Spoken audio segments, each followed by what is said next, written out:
మెల్ల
It's a very unfortunate incident.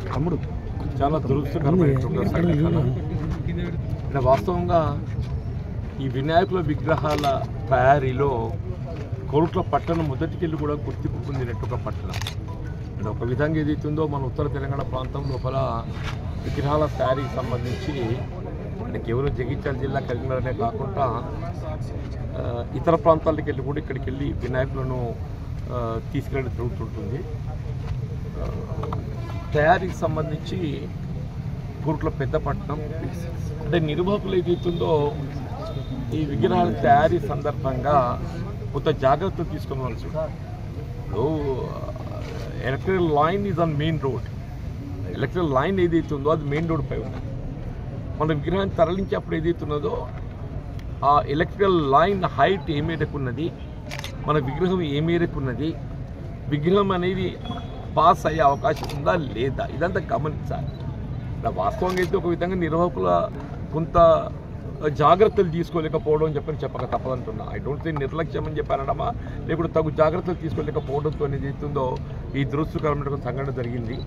అంతా పాప నిరుపేద కార్మికులు ఏదో సంవత్సరంలో 4 మాసాలు కూలీ లభిస్తాయని చెప్పని ఉపాధి పొందడానికి కొరకు కూలీ చేసుకుని జీవించేటటువంటి వాళ్ళు మరి సంఘటనకు సంబంధించి నిర్వాహకులు బాధ్యత వహించాలి. అన్ఫార్చునేట్లీ నిర్వాహకులకు సంబంధించిన వాళ్ళు కూడా ఇప్పుడు ఇద్దరు కూడా చనిపోయిందంట. అన్ఫార్చునేట్లీ నిర్వాహకులకు సంబంధించినటువంటి వాళ్ళు ఒక వన్ ఆఫ్ ది ఓనర్ ఇస్తే is also expired in the accident. అంటే ఆయన కూడా స్థానికంగా ప్రమాద స్థలంలో ఉండి ఉన్నాడు. దాన్ని బట్టి తెలిసేది ఏంటంటే సరే ఏదేమైనా భవిష్యత్తులో ఈ విధమైన సంఘటనలు జరగకుండా ప్రమాదాలు జరగకుండా జాగ్రత్తలు తీసుకోవాలి.